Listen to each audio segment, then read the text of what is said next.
Hi everyone, welcome to the community classroom. This is Dr. Tracey McCarthy, psychologist, attorney, and educator, and what we're going to be doing is starting a series on political psychology, and this is going to be part 1. And what we're going to be looking at is this question of whether it is possible to actually have restoration without adequate representation. And so what we're going to be looking at is the Congressional Black Caucus. And we're going to be looking at the extent to which the focus at this point in time is more global or more national. So we're going to look at the role of Congressional Black Caucus and the Congressional Black Caucus Foundation, and we're going to look at that and see how it fits with advancing the initiative known as HR 40.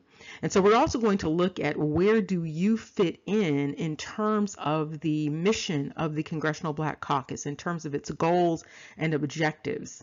And in order to do this, what we're going to look at is the collection of caucuses that Congressional Black Caucus members are involved in terms of work groups and initiatives.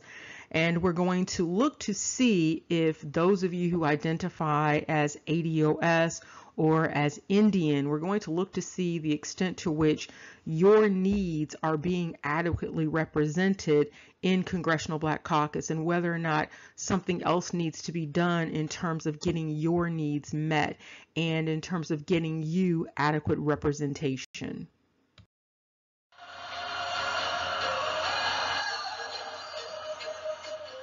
And as a quick reminder, if this video appears on any other channel other than Dr. Tracey McCarthy, it is stolen and unauthorized. Let's get started. Many people are under the impression that the Congressional Black Caucus and the foundation, which sponsors the convention each year, they are under the impression that the focus is on quote-unquote African Americans or the Black American community. And that is not actually the case. And so the Congressional Black Caucus basically has more of a Pan-African perspective. And you can see that in the mission. And so it says our mission for the Congressional Black Caucus Foundation is to advance the global Black community by developing leaders, informing policy, and educating the public. And so the focus is not necessarily a national focus. It really is more of a global focus, which is more of a Pan-African type of focus.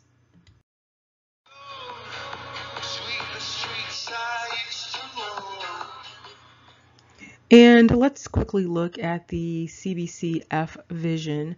And that is basically, it states, we envision a world in which all communities have an equal voice in public policy through leadership, cultivation, economic empowerment, and civic engagement.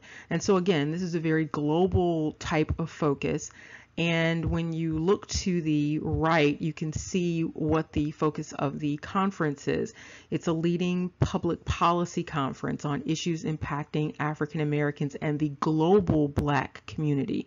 And so it is not limited to African Americans or Black Americans or even just Americans. For those who have never attended the conference, however, you will find the conference to be very informative.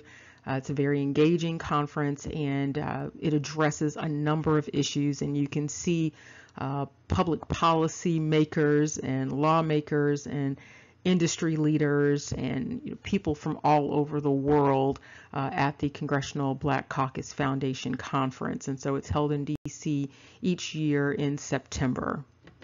The question, however, is, with all of this focus on advancing the needs of African Americans and the global Black community, why has there not been more attention paid to HR 40 in this extremely long period of time from the 80s until now?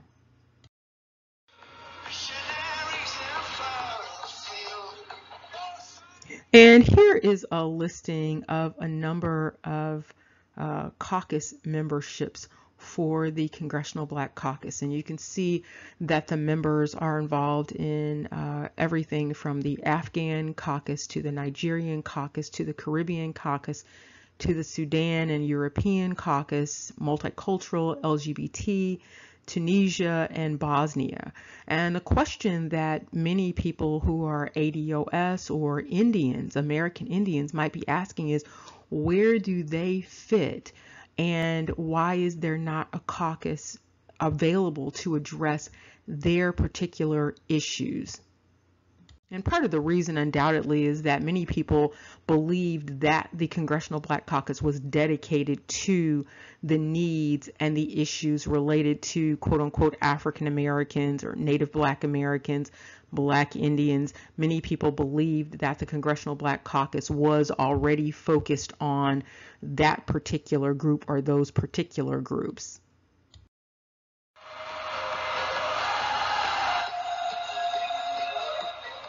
In addition to the caucus groups, the Congressional Black Caucus is also involved in a number of working groups and task force initiatives. And so they have everything from the Women's Working Group to combating anti-Semitism to Cuba to Israel.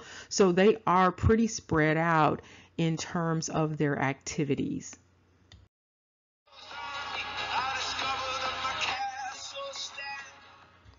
And you can see here there are many caucus groups with Congress, but you can see the variety. They just span everything under the sun. You can see there's a candy caucus, a cannabis caucus, Americans Abroad, Asian Pacific Economic Cooperation Caucus, the Assyrian Caucus, the Hockey Caucus, carbonated and non-alcoholic beverage caucus. And so there is a caucus for a beef caucus. There's a caucus for just about everything under the sun. And so it would stand to reason that there would be a caucus of some sort devoted specifically to the groups that believe they are being represented by Congressional Black Caucus. And so those who are now identifying as ADOS, those who have identified for centuries as Indians, it would stand to reason that Congressional Black Caucus would be actively involved in advancing the needs and issues of those particular groups, and sometimes those groups actually overlap. And as you can see, there's a very active involvement in terms of the Nigeria caucus, and so there's a strong partnership with advancing the initiatives and needs of the Nigerian population and the country of Nigeria.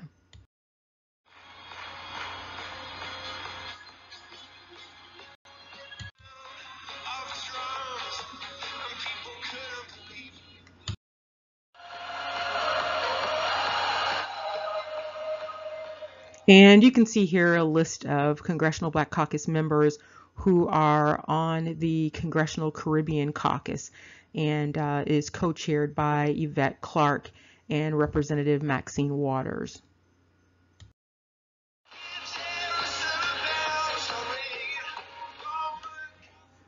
And while grassroots efforts are integral to society, it is very important when you're talking about the political structure and the governmental structure that we have in America. It's very important to have adequate representation for your issues.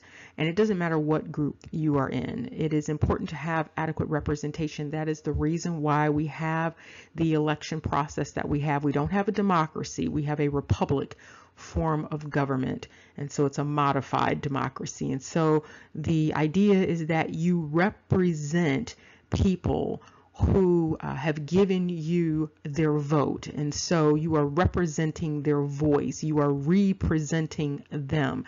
And so what your job is to advance the will and the needs of the people that you serve.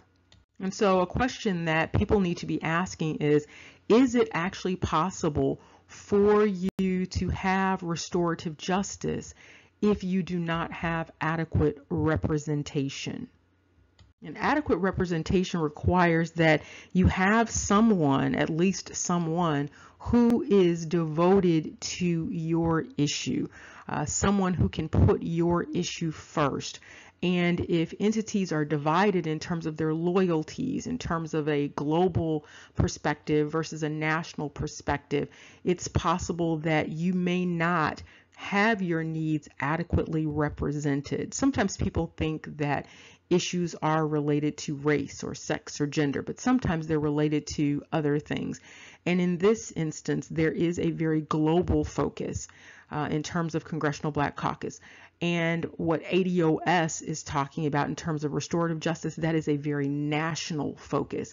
And so what might be necessary is actually identifying someone who has a more national focus to advance the issues that individuals who are identifying as ADOS, those issues that they have, those needs, the agenda that they have. It may be incumbent upon those individuals to start focusing on creating a process where they can get those national needs met.